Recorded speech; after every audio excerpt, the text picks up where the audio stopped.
Hello. Where were you on the night of July 6th, 1994?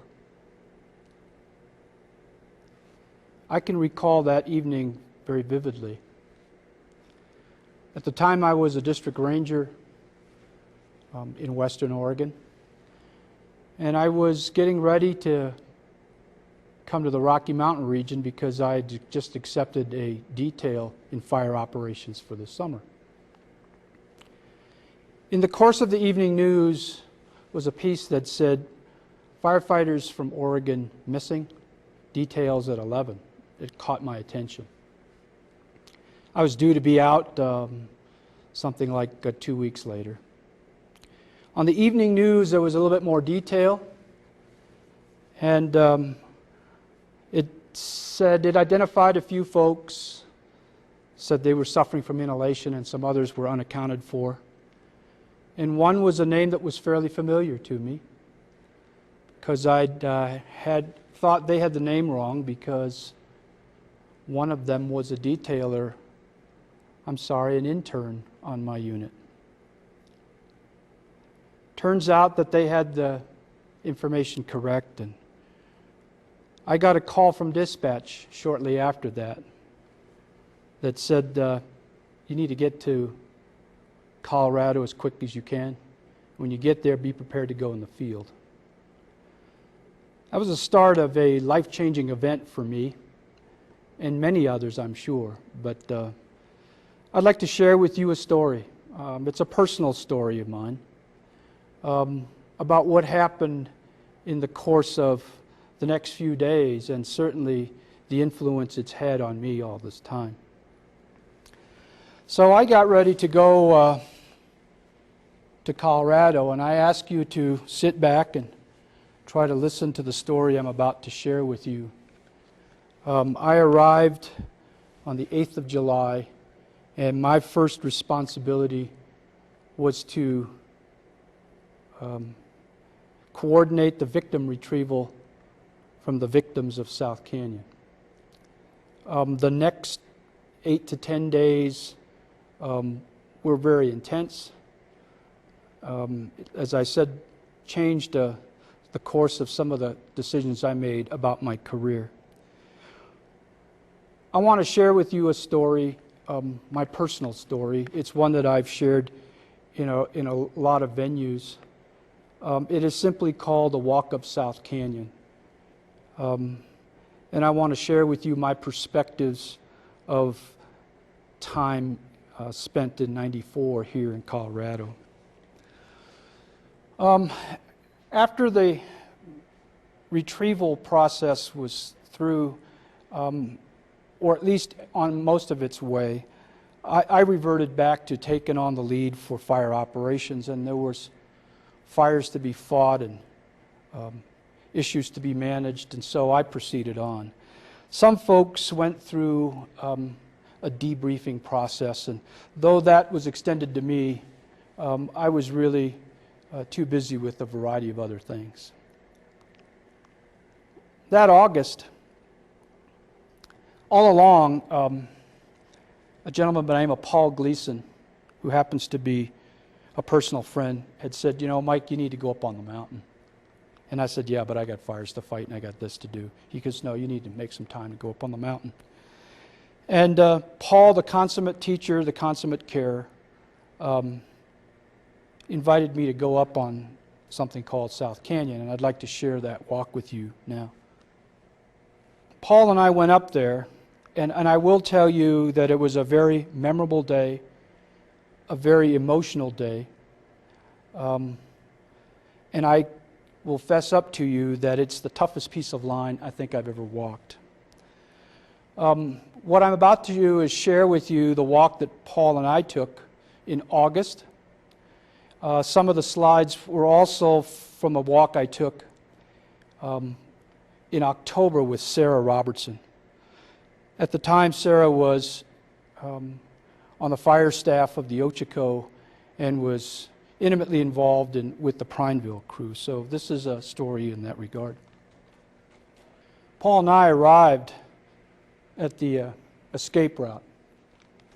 And it was mid-morning, and it was already warm.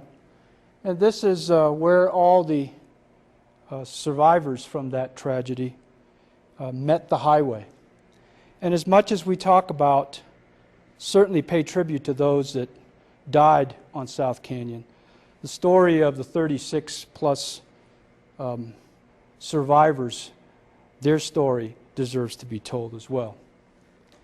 We proceeded up the escape route, and I'd call your attention to this slide if you can see or determine where the escape route is, remembering that folks were suffering from smoke inhalation. There were folks with injuries and burns and a variety of trauma that has occurred. And then to be able to come through there, the escape route really is in the center of that picture. And to be able to scramble down that is a pretty significant task in of itself. In September of that year, as a result of the fire, there was a flash flood, and parts of this thing washed out. So this is what the area looked like right after the flood. Paul and I continue to walk up the escape route. Again, you see some of the effects of the flood. But this is what part of that line looked like. Thinking about that fire was coming through. It's a fairly narrow canyon. And survivors talked about how flames were as if they were surfing the curl as they were coming down through the escape route. Fairly significant, narrow, loose footing. We came across an area here where we found the remains of an animal that were burnt. I don't know it's significant to the story. Nothing anymore to suggest that the fire indeed was intense, as you can see from the remains that were there. We proceed up, and the location of the fatalities on the other side of that ridge, and Paul and I continue to walk up the hill. It's an illustration of Gamble Oak. This was the sprouting potential in August, a month after the event. This is what it looked like in October of that same year. Substantial kind of thicket, and give you some idea of the sprouting potential of some of the fuel involved. As I said already, Sarah joined me on a walk in October, and again we went up the same route going toward the fatality site. On the way up, we came across some of this vegetation that was killed. It was obviously a flash fire, as you can see that the needles are there, scorched but still hanging on. This is Hellespot 2. We've reached the top of the ridge. Paul and I proceed up. You see Paul here in the middle of the picture, proceeding up toward Hellespot 1, which is on the top of that ridge. The fatality site is in the saddle between Paul and the top. We get up toward there and look back at Hellespot 2, and I call your attention to the background. That is Storm King Mountain. That's the extent of which the fire ran, and we'll talk a little bit more about some of the pieces there. We got there at the time when where the firefighters fell were still being investigated. Folks were coming in and out looking at issues. And Paul picked up a ribbon and he said, "Firefighter number 1." And I got to tell you, I lost it at that moment. This is the spot where Scott Blecka fell. That's not meant to be trick photography, but I will tell you that that's how close Scott was to reaching the top. Eric Hipke was in front of him. Eric was burnt, but survived the incident just ahead of him. Here's Paul Gleason, and he's at the bottom of the fatality site. And it always struck me the many times that I've been there is, gee, it was so close. Talking about the margin of the victims and the escape. Here's the site noted by these pink ribbons again, where James Thrash, Kathy Beck, and Terry Hagan were found. It's where Doug Dunbar, Roger Roth were found. Here's where Tammy Beckett, Levi Brinkley, and John Kelso were found. On the top, Rob Johnson, Don Mackey, Bonnie Holtby were found.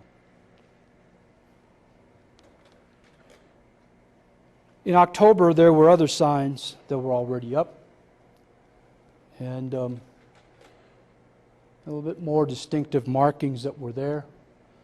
No less emotional on that trip than I did in August. From the bottom of the fatality site, this is what it looks like. Again, not a lot of space between the victims and the top, and sort of an ironic tragedy here in all of the cumulative pieces to that. On this one, note where the fatality site is, and note the vegetation. Questions linger for me as to why were they on one side and not another? What was on the other side that made line cutting more difficult or easier? What was the fuel loading like before the fire? Paul and I proceed down the line. We follow it out. You can see it was pretty heavy cutting, pretty heavy digging. And we go around the bottom of the unit. They were trying to hook this piece underneath. For us in the fire business, that's a classic underslung line. Little did we know what the impact would be on preheating and the subsequent fire behavior of the day. This is the lunch spot, or at least the remnants of the lunch spot. Not a whole lot that I'd say about that other than, again, it's a point of reference. And this is the view from the lunch spot where some of the surviving jumpers had deployed shelters. And as you can take a look at that topography, as that coal front came through, there was fire beneath that nobody could see. Subsequently, it turned around and came up with that canyon and resulted in the tragic fire behavior. Again, not any kind of trick photography, but as I looked across, heading toward Hella Spot 1, this is the topography in which they were working with. Steep slopes, thick brush, heading toward the ridge there. Hella Spot 1 was designated a safety spot. And I will tell you that the first 2 times I did this, I'd walked at a fairly good clip. It still took me a while to get to the top. This is Hella Spot 1. As far as safety zone goes, you can see that there's char on one side and unburnt grass stubble on the other. So to me, it probably, at least in the context of the events of the day, was probably not a bad selection for a safety zone. But to be able to cram everybody on here would have been a tough feat indeed. This is roughly in the point of origin. And notice the intensity of the fire is pretty much baked the surface of the soil. Hence, when you had that heavy rainstorm, the flood and subsequent events of that day. Folks say, well, what did that area look like? And I draw your attention to the slope on the other side of the draw there. I think that was pretty representative of both slope and fuel distribution in the areas that we were interested in. And by the time I'd gotten up there, somebody had already made a memorial appropriately. That's Storm King Mountain in the background. Paul and I continue to walk between Hella Spot 1 and down toward the fatality site. Paul's approaching a place known as the Rock. It had no significance of the events, but served in some of the reports and investigations as a point of reference. You can see Paul there on the left as we proceed down. Hella Spot 2 is just to the right of center. We proceed back. Again, notice the char in vegetation and the openness of some of the other areas. And Paul is in the midst of the fatality site there.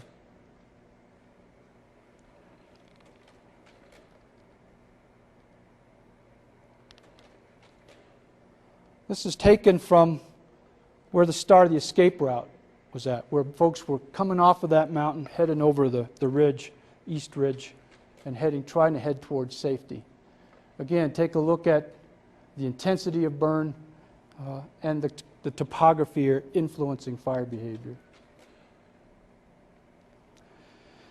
If you remember some of the reports, they had found 12 victims. 2 people were unaccounted for. And in the ensuing hours, they weren't found. They weren't found the next day, and it took them a couple days to find them. This represents the piece that I walked with Sarah, and looking back on the ridge here, looking back toward the fatality site. We proceed out this piece, and we are looking for the spot where Rich Tyler and Rob Browning were found. And we kept searching and had a difficult time recalling that at the time we were there weren't any markers. Sarah finds the marker, and that's where Rich Tyler was found. And this is where Rob Browning was found. If you step back and take a look to the left, many of us would tell you that's a classic chimney. And again, one of the issues of the day, though we have the benefit of hindsight, what were they doing? Where were they going? Those kinds of questions continue to haunt me every time I've been up the mountain. Let's talk about the escape route. You have a fire coming at you, it's exploding. Folks are hurt, there's trauma involved. You have an opportunity to follow somebody over the ridge. 1, 2, 3. What was your decision? Would you go there? Having not seen that, would you have gone there? Take a look at the background, take a look at the topography. Would you go? And there are times when I've asked myself, and I'm not sure I would have gone there either. That's a different story. But as you wander down the escape route, steep footing, slippery footing, difficult footing, keeping in mind again that we are traumatized, we're caring for folks that have been hurt. To be able to do that, to scramble through here, not knowing where it leads, we finally make the exit on this. Paul and I were not in trauma, certainly. We were not in any kind of sense of urgency, and it still took us 40 some odd minutes to come off the mountain. They did it in a little over 30. That is the escape route that meets the highway, and this is probably about the first place that the survivors got a chance to sort of feel relieved and feel that they were actually had reached safety. That particular afternoon that Paul and I were there, it was hot. You could feel the reflective heat off the walls. We subsequently went to a place and just asked for a couple pitchers of water, and we drank it with no problem. Pretty much this is the scene. And that wreath remains, or remnants of that wreath remains. This is the entrance to the canyon on which those tragic events occurred. Looking back on the mountain from the highway, you can see Storm King Mountain in the back, the saddle on which the fatality site is, Helispot 1 and 2, and some other key spots. It remains hallowed ground for many of us. It remains a special place for us to rethink. It's become a special place for the fire community. Folks stopping and not only paying their respects, but reflecting on their commitments and what they learned and some of the things that have occurred. This is part of the memorial that was established in Glenwood Springs. It remains there today as sort of a tribute to the victims and to the lessons hopefully learned on that tragic event. As I reflect on the events, I don't wish it on anybody. It certainly was traumatic for all concerned. It was emotional. It was heart-wrenching. And I would hope that you would share my commitment that you could do everything possible to prevent another event from happening. My very best wishes to you and yours. And for those in the fire community, safe travels. Keep them small. See you on the next one.